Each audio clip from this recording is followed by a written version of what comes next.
Hey everyone, welcome back. Ready for your dose of financial news? You bet. We've got a jam-packed show today. I know staying on top of it all can be a real headache, so let's just dive right in, shall we? First up, Samsung. Some Galaxy S22 users, they're running into some issues after the One UI 6.1.1 update. We're talking like bricked devices. Random reboots Oh, and overheating. It's not a pretty picture. and the timing. Couldn't be worse. Many of these phones are now out of warranty, right? Yeah, leaving users with the prospect of some pricey motherboard replacements. Not exactly what you want to hear. Especially with the Galaxy S25 just around the corner. Especially with One UI 7 coming along with it, you're right. You have to wonder what this means for consumer confidence. Absolutely. Not the kind of buzz Samsung wants right now. No, not at all. Especially as their MX division, the one that brings in the big bucks, gets ready for this major launch. Right, right. Okay, moving on to other tech news. Shiba Inu. They've partnered with Chainlink. This is big. They're going to integrate their ecosystem tokens across a whopping 12 blockchains. So that means SHIB, Leash, Bone. All of them. Yeah. They'll have a much wider reach, potentially a ton more applications. Huge potential here for Shiba Inu, especially as they work on, Shibarium, their layer 2 blockchain. Right, right. Increased accessibility could lead to more developers, maybe even drive up demand for SHIB. We'll have to see how the market reacts long term. Definitely. Okay, Elon Musk. Oh boy.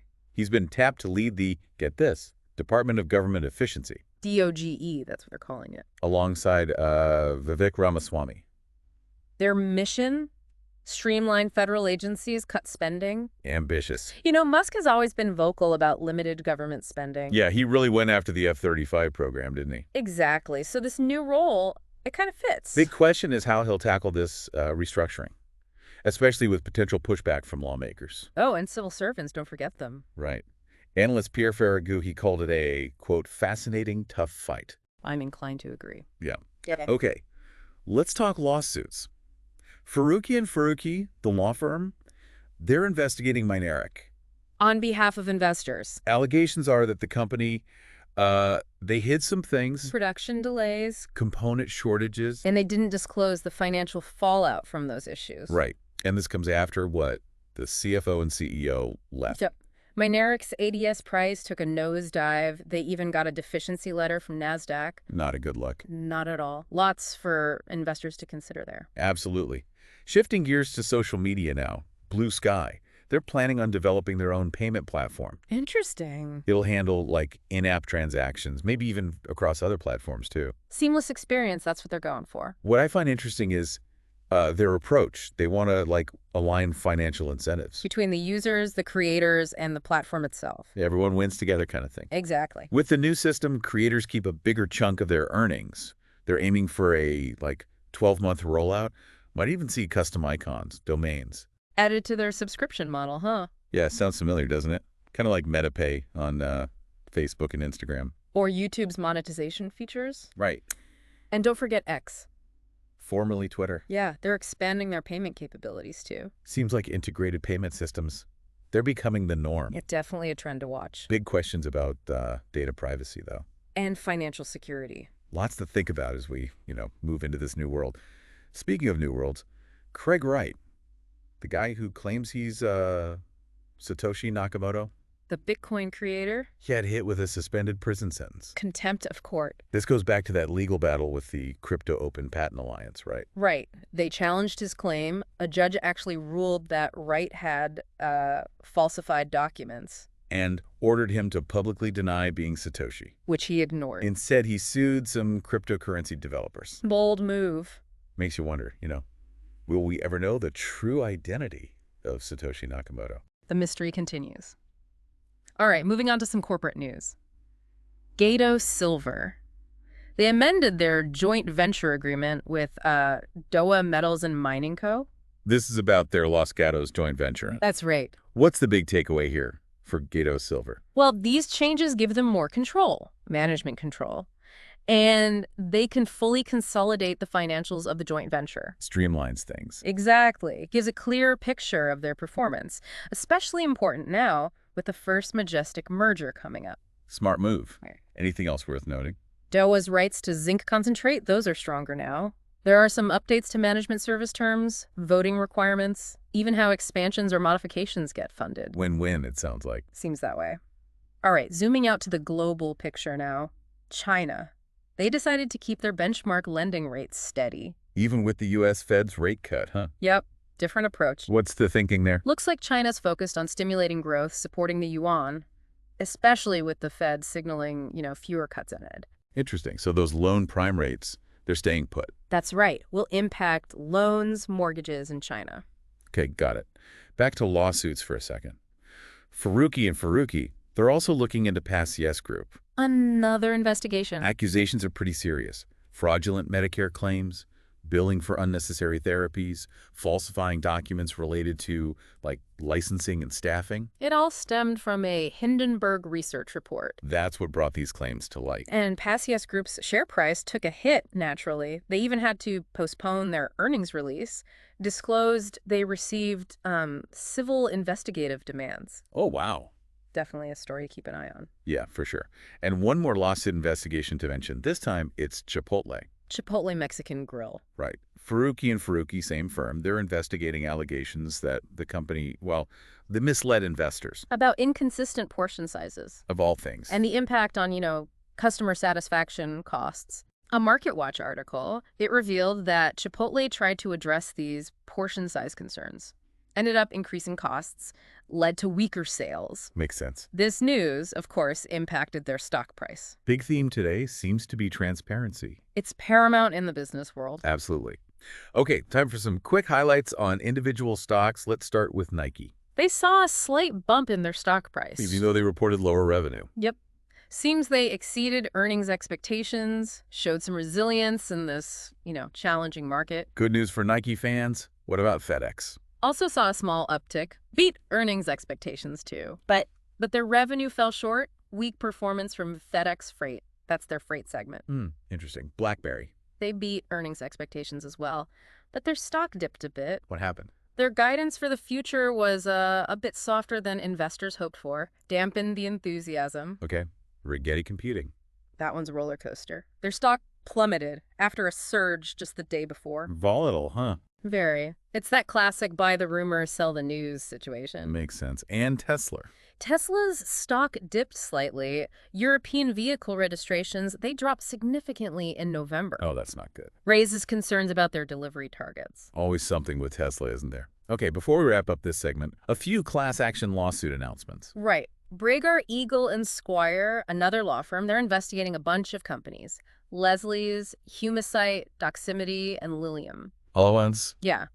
They're urging any long-term stockholders to contact them, if they suffered losses. What are the claims in each case?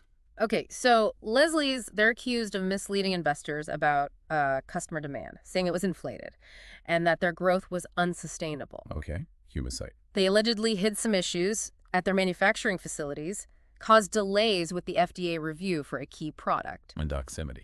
They're accused of misrepresenting the sustainability of their revenue growth, downplaying the impact of competition. Makes sense. And Lilium. They're accused of overstating their fundraising progress, and the likelihood of, securing funding led to insolvency. Wow, a lot going on there. It's a lot to digest. Investor rights, definitely a theme today. Absolutely.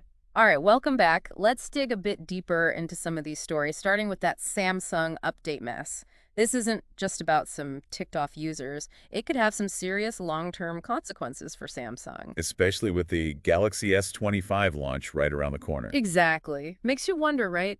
Will people think twice about buying the S25? What if it ends up like those S22s? Totally. It's not just a little software glitch.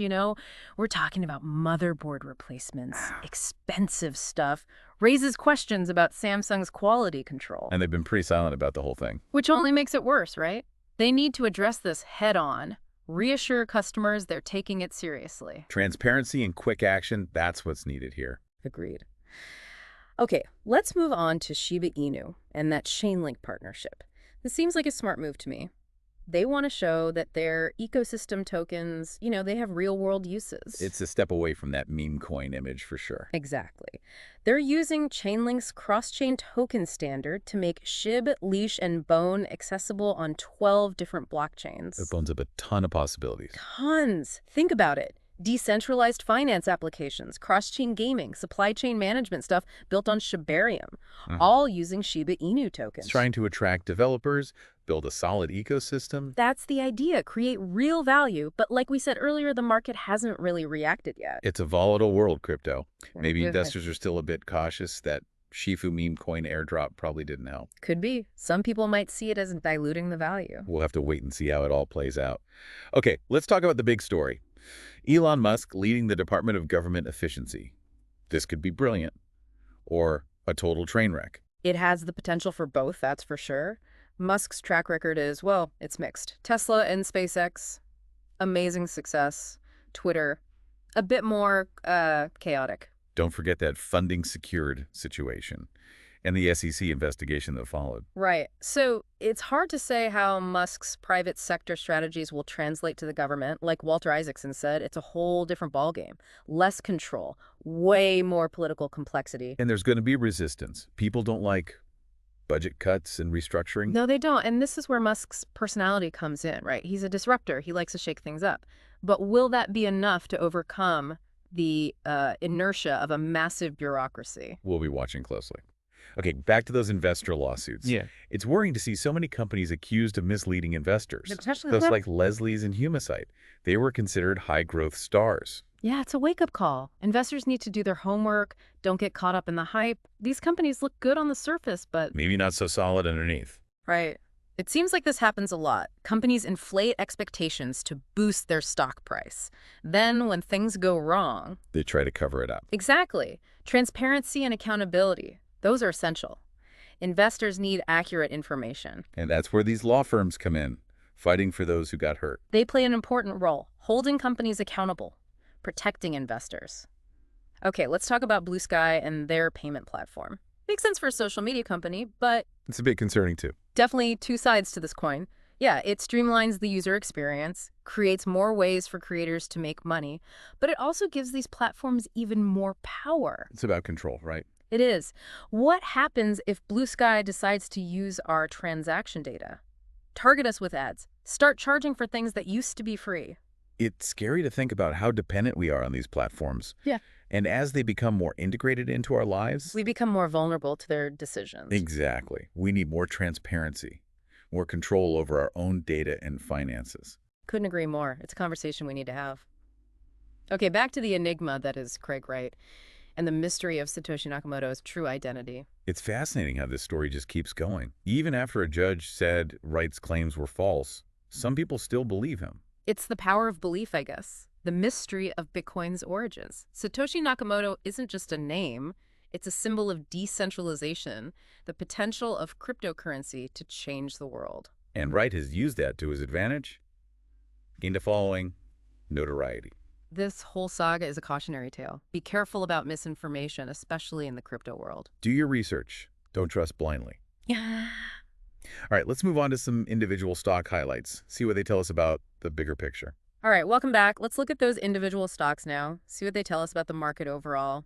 Nike's gain, despite lower revenue, that's pretty interesting. Yeah, it seems like investors care more about profits than just how much a company is bringing in, at least right now. Exactly. Meeting or even beating those earnings expectations, that's what matters, even if revenue dips a bit.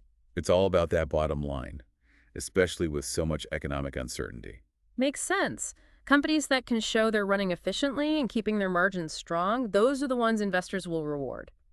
FedEx is a slightly different story, though. They beat earnings expectations, too, But their revenue fell short, and that weakness in their freight segment, that's a little concerning. could be a sign of things to come, huh?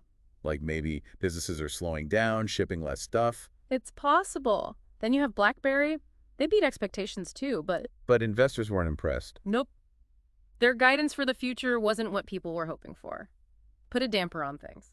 Shows you that just hitting the numbers isn't always enough. Gotta have a good outlook, too. Especially in these uncertain times, investors want confidence. They want to know what to expect. Rigetti Computing now was a wild one. Stock goes up like crazy, then crashes just as fast. Buy the rumor, sell the news, right? Classic example of how hype works with emerging technologies. Quantum computing is still so new. It'll be a while before we see the real impact. Years away, probably. And then there's Tesla, having some trouble in Europe. Yeah, Those registration numbers were pretty bad. Makes you wonder if demand is slowing down. They've been cutting prices to try and boost sales, but But that could hurt their profits. exactly. Tough spot to be in. Want to keep growing, but got to stay profitable too. And then those class action lawsuits, those were pretty eye-opening. Yeah, it's a reminder that even the big companies can stumble. And it shows how important good corporate governance is: transparency, ethical behavior. Investors need to know they can trust the companies they're putting money into. Absolutely. Well, we covered a lot today. You. We did. Hopefully everyone feels a bit more up to date on the latest financial news. Gives you something to think about as you make your own decisions. Exactly. Stay curious out there. And thanks for joining us. Until next time.